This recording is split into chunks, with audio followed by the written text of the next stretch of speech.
Alright guys, Coach Carl here.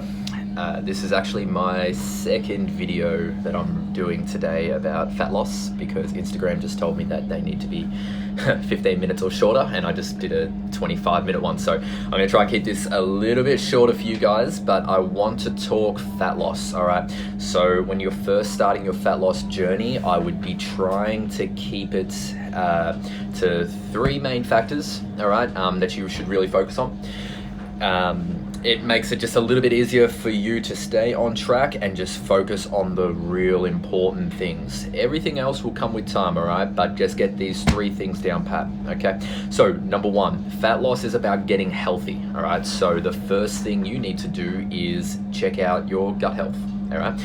If your gut health isn't any good, you suffer from IBS, you suffer from bloating, you suffer from a lot of gas, which tends to happen to a lot of people that start a chicken and vegetable diet.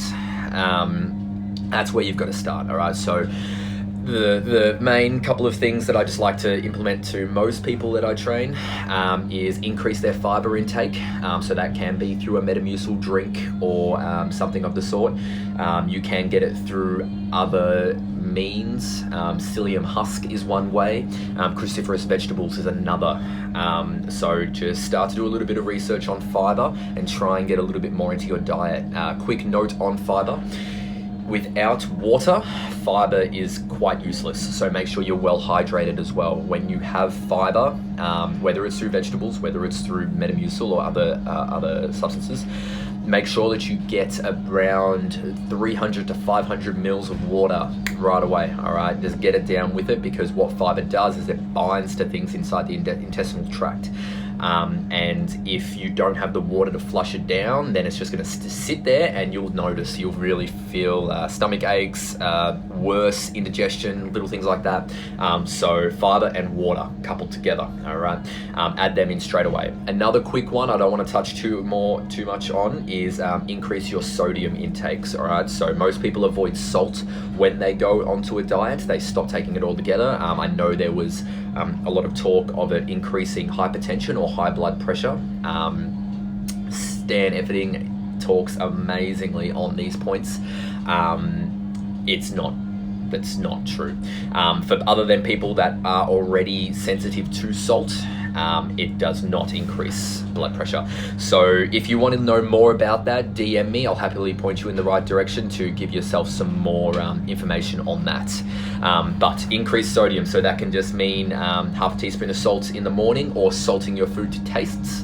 I prefer pink Himalayan salt. And half a teaspoon of salt before you work out, I have found personally has given an unbelievable change in everything that I do.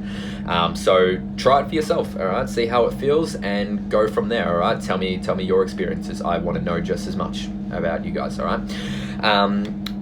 Cool. Avoid any food that causes distress on the gut, all right? So if there's any foods that you eat and you feel like shit afterwards, chances are it's not good for you, it's not right for you, all right? So just get rid of them, stop having them, find alternatives. Bread is a big one, wheat is a big one, so pancakes, pasta, pizza. Once again, Stan Efferding talks a lot on that sort of stuff. I would give him a listen. His stuff has really changed how I do things. So avoiding those sort of foods. Some vegetables can be quite bad as well, and you know, you really have to be self-aware and listen to your body. If it works well for you and you are able to digest it straight away and you don't get any bloat, then your body loves it. Your body digests it well. But if every time you eat it, you walk away like really big stomach and not feeling too good, then that isn't a good thing either, all right? And I would be just eliminating them straight away from your diet and focusing more on keeping your gut healthy and happy. Also, along with getting fat is about getting healthy, I encourage everyone, get a blood test, all right? Something that I neglected for a long time. I know most people don't like needles, don't like going to the doctors, but if you are serious about your weight loss journey, your any exercise journey out here in the gym, I strongly recommend you get a blood test and find out if you are deficient, all right? Whether you're deficient in sodium, calcium, potassium, vitamin D, those main ones are huge for your performance, and your performance will directly go with your fat loss. If your performance is bad, your weight loss will be bad. If your performance is bad, your muscle mass will not increase. So get that looked at straight away. All right. You can supplement for it. I'm not going to go into too much supplements, but go see a doctor. Find out if you're deficient and get them sorted straight away. All right, that could be holding you back. You could be doing everything else right, but if you're deficient, it's not going to give you the best results. All right.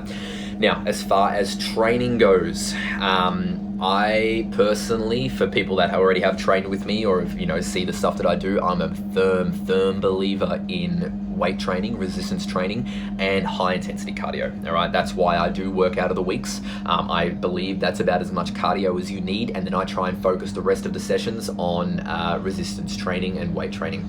I would really you really need to think about what you're doing when you're doing cardio, okay? So for the most part, all cardio is increasing the amount of calories you burn each day. All right, that's the main thing that happens when you increase your cardio. So if you, instead of doing cardio, instead of just going on a treadmill for 40 minutes, 50 minutes, I would much prefer you to